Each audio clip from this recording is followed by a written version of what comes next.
Saudara-saudara yang terkasih, kita persiapkan hati dan diri kita menyambut pemberitaan sabda Tuhan. Mari kita berdoa.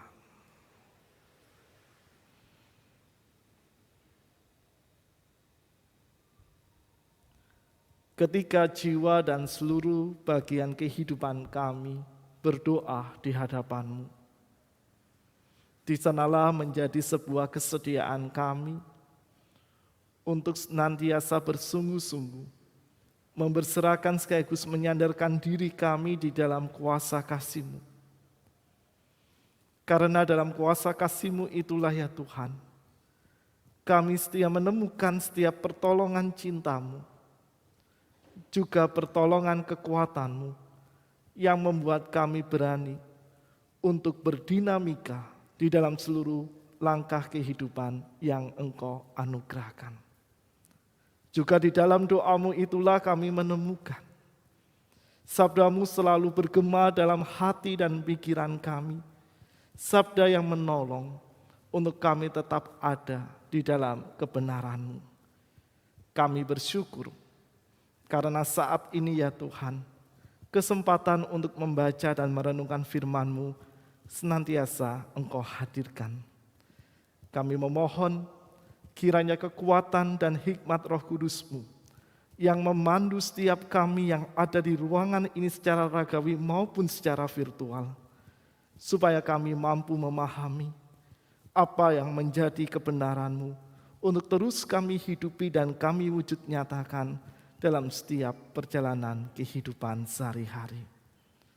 Di dalam nama Tuhan kami Yesus Kristus, kami berdoa dan kami siap menerima firman-Mu.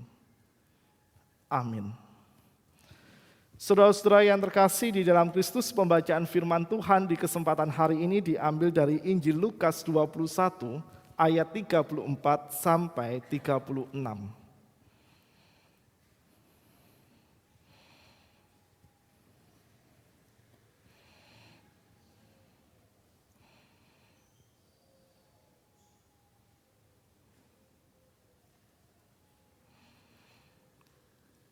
Injil Lukas 21 ayat 34 sampai 36.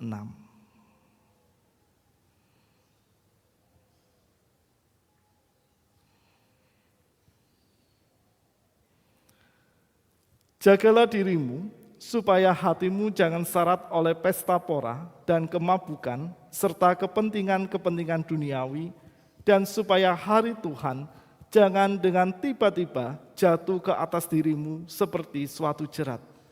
Sebab ia akan menimpa semua penduduk bumi ini. Berjaga-jagalah senantiasa sambil berdoa, supaya kamu beroleh kekuatan untuk luput dari semua yang akan terjadi itu, dan supaya kamu tahan berdiri di hadapan Anak Manusia. Demikianlah pembacaan firman Tuhan.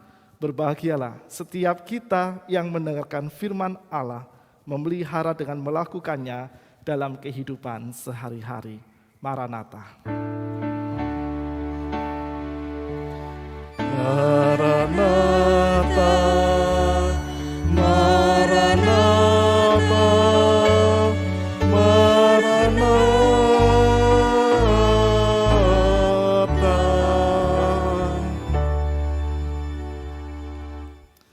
Saudara-saudara yang terkasih di dalam Kristus, memasuki bulan Desember itu kita selalu, baik sebagai orang tua maupun siapapun di tengah-tengah kehidupan keluarga kita, disibukkan oleh dua hal. Yang pertama, kita diajak untuk waspada atau antisipasi dengan curah hujan yang tinggi. Dan biasanya sesuai dengan peribahasa yang kita kenal sejak kecil, sedia payung sebelum hujan, maka kita diajak dan disemangati untuk menyiapkan segala persiapan kita dengan sebaik-baiknya. Cek genteng di rumah, apakah ada yang geser atau mungkin ada bagian-bagian di atap rumah yang bocor. Terus beberapa waktu terakhir Bapak Wali Kota juga mengajak masyarakat di wilayah Kota Madiun untuk bersama-sama membersihkan aliran sungai dan juga selokan yang sedimen tanahnya sudah mulai tinggi, supaya air ketika curah hujan tinggi tidak meluap Dan juga di sisi yang lain sebagai orang tua, kita tentu hari-hari ini sedang sibuk untuk mendampingi anak-anak kita, atau mungkin buat opa oma yang mendapat kesempatan untuk mendampingi cucunya saat ini juga sedang disibukkan untuk mendampingi cucu-cucunya di dalam masa-masa penilaian akhir semester. Sehingga saya yakin Bapak Ibu dan opa oma sekalian pasti akan selalu menyemangati anak-anaknya, yuk belajar. Sebenarnya bukan hanya ketika PAS saja, tetapi sebelumnya selalu diingatkan untuk belajar sebagai sebuah langkah antisipasi atau sebagai sebuah langkah persiapan untuk mempersiapkan diri melaksanakan PAS supaya nilai-nilai di dalam PAS cukup memuaskan dan bisa menolong anak-anak dan para cucu kita juga untuk mengevaluasi proses belajar mereka selama 1 semester. Saudara-saudara yang terkasih, mengapa saya mengawali dengan mengajak kita untuk melihat 2 hal itu yang senantiasa hampir rutin kita lakukan setiap bulan Desember di setiap tahunnya. Karena ketika kita berbicara tentang mempersiapkan diri dalam kehidupan kita sehari-hari, 2 hal tadi tentunya juga hal-hal yang lain menjadi contoh yang sangat dekat dengan kehidupan kita. Dan di sana meskipun itu menjadi rutinitas setiap tahunnya, tetapi menolong kita untuk selalu menyadari bahwa di dalam setiap aspek kehidupan yang kita jalani, berjaga-jaga atau mempersiapkan diri itu menjadi sebuah hal yang penting dalam kehidupan kita. Tentu bukan hanya ketika kita mengantisipasi genteng bocor dan lain sebagainya supaya rumah kita tidak kebanjiran, atau ketika kita mendampingi anak-anak kita supaya mereka selalu siap ketika masa PAS tiba. Dalam hal-hal yang lain pun kita selalu disemangati dan dipanggil untuk juga mempersiapkan diri kita dengan sebaik-baiknya, karena ketika kita berbicara persiapan yang baik akan membuat kita benar-benar siap, benar-benar mampu untuk menyediakan diri kita, juga membuat kita bisa melakukan setiap hal yang ada dan menjadi bagian dari tanggung jawab kehidupan kita.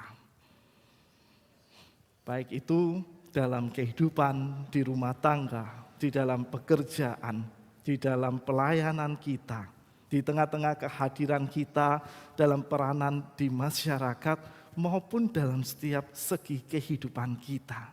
Berjaga-jaga atau mempersiapkan diri itu benar-benar penting untuk kita lakukan agar kita selalu siap menghadapi setiap hal yang akan terjadi, juga kita bisa memprediksi apa yang menjadi konsekuensi maupun resiko dari setiap hal yang akan kita lakukan.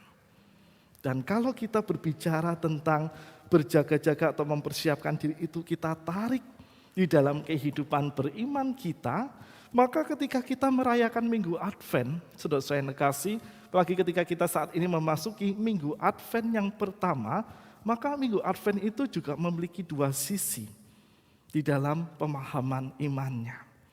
Yang pertama, Minggu Advent itu berbicara tentang pengenangan kembali. Dalam istilah teologisnya dipergunakan kata anamnesis. Kita mengenang akan pengharapan umat di masa lalu, ketika mereka hidup di dalam penderitaan dosa, ketika mereka membutuhkan uluran pertolongan keselamatan Allah untuk bangkit dari penderitaan dosa yang mereka alami, mereka selalu membangun pengharapan itu beribu-ribu tahun. Ketika Tuhan menjanjikan bahwa akan hadir juru selamat yang akan membebaskan umat manusia dari penderitaan dosa. Dan hal itu telah digenapi sesuai kasih. Tanpa bermaksud saya melompat lebih jauh dalam peristiwa Natal, tetapi hal itu sudah terjadi, sudah digenapi ketika Kristus hadir dan menyelamatkan umat manusia lewat pengorbanan dan kebangkitannya. Dan di sisi yang lain sesuai kasih, Minggu Advent juga berbicara untuk mengajak kita mempersiapkan diri, menyambut kedatangan Kristus kembali dalam pengharapan kita di perjalanan masa kini.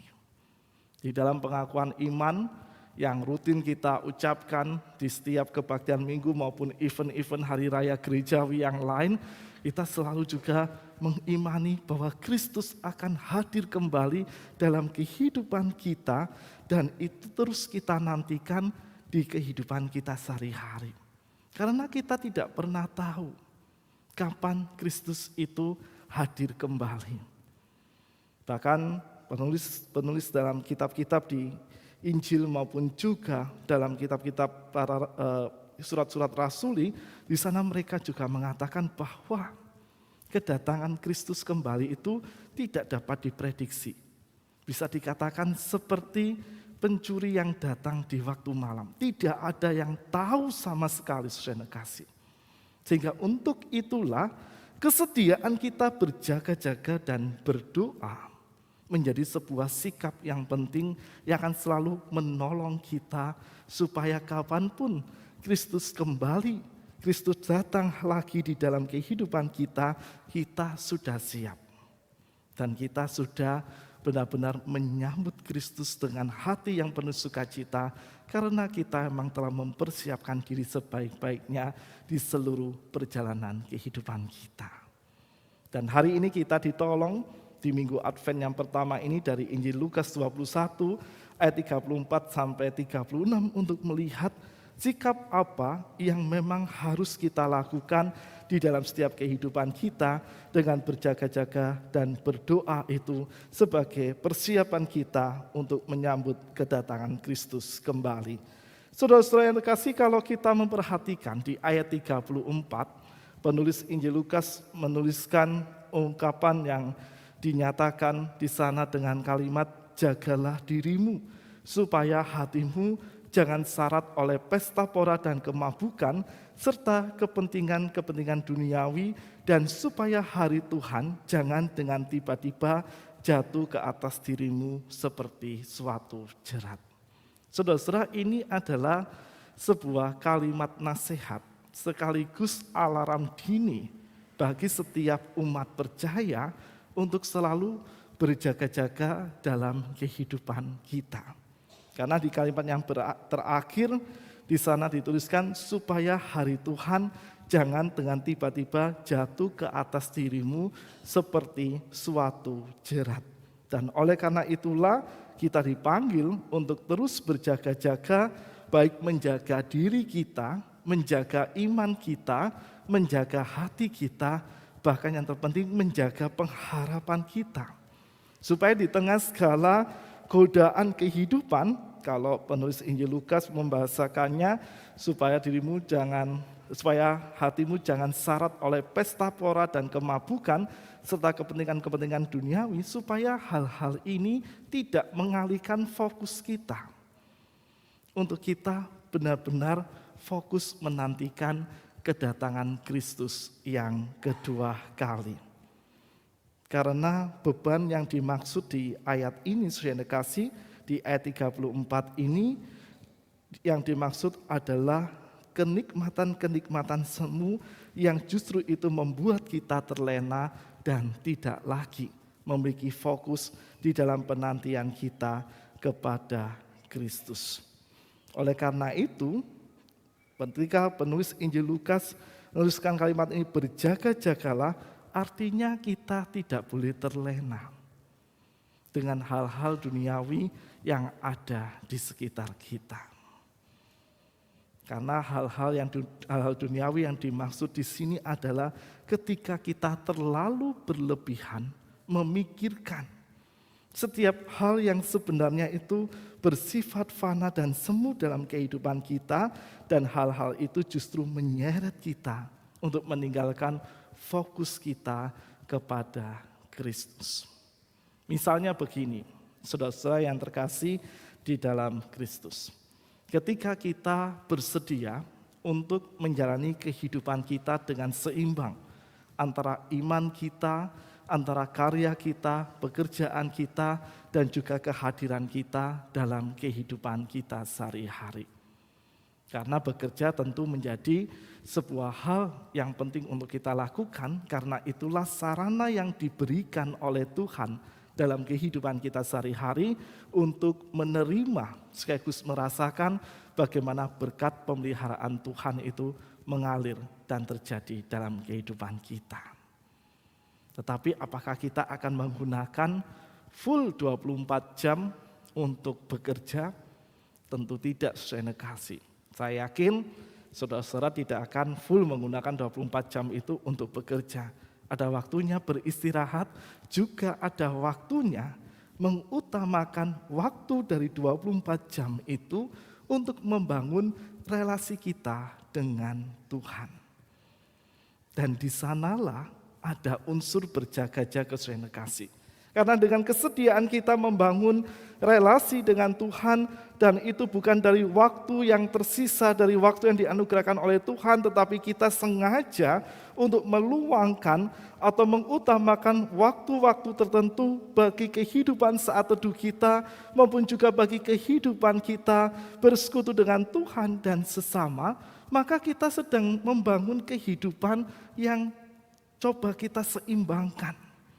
Kita usahakan supaya kita tidak terjatuh dalam satu sisi, sehingga kita tetap fokus untuk menantikan kedatangan Kristus yang kembali dengan kedekatan relasi kita dengan Tuhan. Karena untuk dapat menjaga diri kita dan juga menjaga hati maupun iman kita dari godaan-godaan yang ada di sekitar kita yang justru bisa membuat kita meninggalkan Kristus, maka kedekatan relasi itulah yang harus selalu kita miliki bersama dengan Tuhan. Karena di dalam kedekatan relasi dengan Tuhan, kita akan senantiasa memiliki kekuatan, juga memiliki hikmat untuk bisa menghadapi setiap godaan-godaan yang bisa menyeret kita meninggalkan Kristus. Karena kita tidak bisa menghindar dari godaan-godaan itu, saudara kasih. Kita tidak bisa sepenuhnya menyingkirkan godaan-godaan meninggalkan Kristus itu dalam kehidupan kita sehari-hari. Karena pasti silih berganti godaan-godaan itu datang. Yang bisa kita lakukan adalah menghadapi godaan itu dengan hikmat dari Tuhan dan selalu berfokus dalam kacamata iman kita kepada Tuhan. Maka lebih lanjut, penulis Injil Lukas menegaskan, berjaga-jagalah senantiasa sambil berdoa. Jadi berdoa menjadi sebuah tindakan nyata dalam kehidupan kita sehari-hari untuk menjaga diri kita hanya terfokus di dalam Tuhan. Karena dengan berdoa, di sanalah kita memiliki sebuah waktu di mana kita tetap dekat dengan Tuhan. Di dalam doa itulah kita menjaga nafas kehidupan beriman kita, supaya detak jantung iman kita tetap terus berdetak dengan stabil, dan supaya iman kita tidak mudah terjatuh ketika kita berhadapan dengan setiap hal yang terjadi dalam kehidupan sehari-hari. Dan berjaga dengan berdoa akan menghasilkan dua hal besar dalam kehidupan kita sehari-hari. Yang pertama, kemampuan kita untuk bisa menghadapi setiap dinamika dan godaan-godaan yang ada dalam kehidupan kita sehari-hari. Memang kita sebagai pengikut Kristus tidak akan pernah steril atau tidak akan pernah luput dari setiap godaan yang ada dalam kehidupan kita. Tetapi dengan berjaga dan berdoa itulah kita tetap mampu memiliki sebuah sikap penguasaan diri dan tidak takut untuk berproses menghadapi setiap godaan-godaan yang ada di sekitar kita. Tapi justru kita akan selalu menyadari dalam kerapuhan maupun kelemahan diri kita, dengan kita menyadarkan diri dalam kehidupan doa yang kita bangun dalam sikap berjaga-jaga itulah kita akan melibatkan Tuhan dalam kehidupan kita, karena kekuatan Tuhan yang selalu kita butuhkan dan kekuatan Tuhanlah yang tetap memandu langkah kita. Yang kedua, saudara kasih, sikap berjaga dengan berdoa menurut Injil Lukas akan menolong kita memiliki kemampuan berdiri di hadapan anak manusia Apakah artinya ini? Bahwa ketika saat ini kita menanti dan berharap akan kedatangan Kristus yang kedua kali dan kita mempersiapkan diri kita sebaik-baiknya, maka di dalam penantian itu dengan berjaga dan berdoa kita mampu untuk selalu menjaga diri kita hanya di dalam iman dan kasih Kristus. Sama sebenarnya seperti ketika kita mendampingi anak-anak dan para cucu kita mempersiapkan diri mereka memasuki masa-masa PAS misalnya, atau masa-masa ujian dalam tahapan sekolah mereka. Kita selalu mendorong mereka, yuk belajar, belajar dan belajar. Yuk semangat, jangan pantang menyerah ketika menghadapi soal-soal yang mungkin soal latihan yang berat bagi mereka. Maka hal yang sama pun juga sedang Tuhan nyatakan di dalam diri kita dan dalam pengharapan menyambut kedatangan Kristus kembali. Kita selalu didorong oleh Tuhan, yuk persiapkan diri, yuk semangat menghadapi setiap tantangan dan pergumulan dalam kehidupan. Karena justru lewat tantangan dan pergumulan itulah Tuhan sedang membentuk diri kita.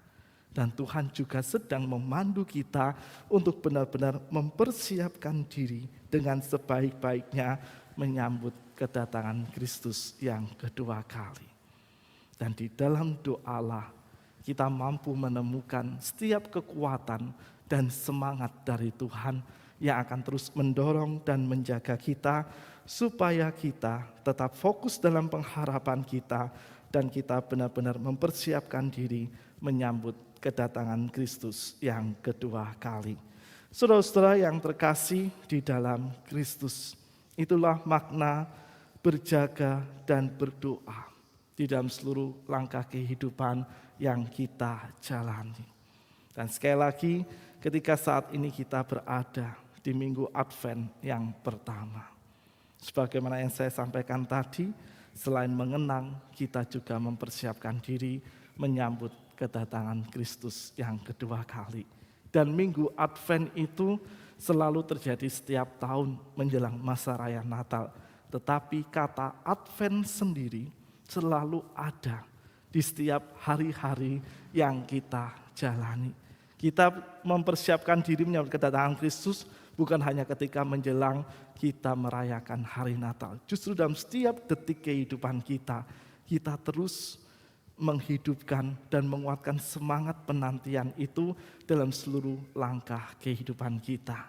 Baik dalam kehidupan kita secara personal maupun juga dalam setiap kehidupan kita bersama dengan komunitas, baik itu komunitas keluarga, komunitas gereja maupun juga komunitas masyarakat di mana Tuhan menempatkan dan mengutus kita. Dan marilah kita semakin tekun di dalam berjaga-jaga dan berdoa dalam kehidupan kita.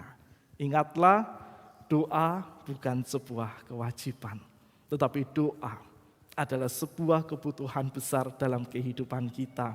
Karena di dalam doalah nafas iman kita tetap terjaga. Di dalam doalah detak jantung iman kita akan terus memompa aliran-aliran darah iman dan oksigen iman yang akan membuat iman kita tetap hidup, membuat iman kita tetap berkobar dengan menyala-nyala, supaya dalam segala tantangan dan kehidupan yang tak mudah ini, kita semakin bertumbuh di dalam Tuhan dan kita semakin siap menanti kedatangan Kristus kembali. Selamat merayakan Minggu Advent yang pertama. Selamat melanjutkan ziarah iman kita. Kiranya kasih dan damai Kristus yang akan senantiasa menolong dan menuntun langkah kehidupan kita selanjutnya. Amin.